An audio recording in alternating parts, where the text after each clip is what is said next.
Hello everyone, join me to read a chapter of the Bible. Today we're reading from the book of 1 Kings chapter 9 from verse 1 to verse 28. Let's begin from verse 1. When Solomon had finished building the temple of the Lord and the royal palace, and had achieved all he had desired to do, the Lord appeared to him a second time, as he had appeared to him at Gibeon. The Lord said to him, I have heard the prayer and plea you have made before me. I have consecrated this temple which you have built, by putting my name there forever. My eyes and my heart will always be there. As for you, if you walk before me faithfully with integrity of heart and uprightness, as David your father did, and do all I command and observe my decrees and laws, I will establish a royal throne over Israel forever. As I promised your father David, when I said, you should never fail to have a successor on the throne of Israel. But if you or your descendants turn away from me and do not observe the commands and decrees I have given you, and go off to serve other gods and worship them, then I will cut off Israel from the land I have given them, and will reject this temple I have consecrated for my name. Israel will then become a byword and an object of ridicule among all people. This temple will become a heap of rubble. All who pass by will be appalled and will scoff and say, why has the Lord done such a thing to this land and to this temple?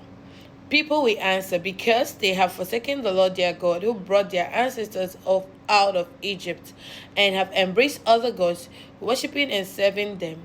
That is why the Lord brought all this disaster on them. At the end of 20 years, during which Solomon built these two buildings, the temple of the Lord and the royal palace. The king gave 20 towns in Galilee to Hiram, king of Tyre, because Hiram had supplied him with all the cedar and juniper and gold he wanted. But when Hiram went from Tyre to see the towns that Solomon had given him, he was not pleased with him. What kind of towns are these you have given me, my brother? He asked, and he called them the land of Kabul, a name they have to this day. Now Hiram had sent to the king 120 talents of gold.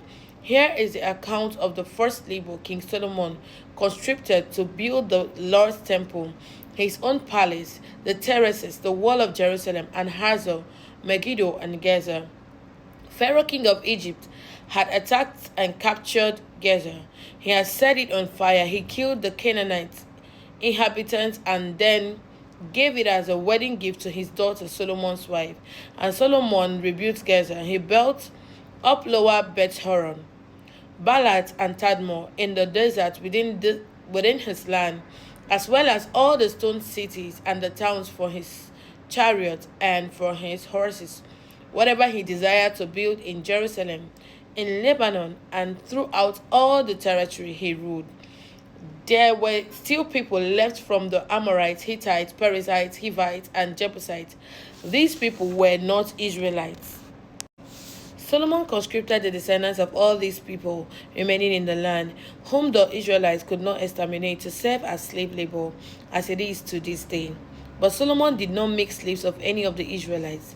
They were his fighting men, his government officials, his officers, his captains, and the commanders of his chariots and charioteers.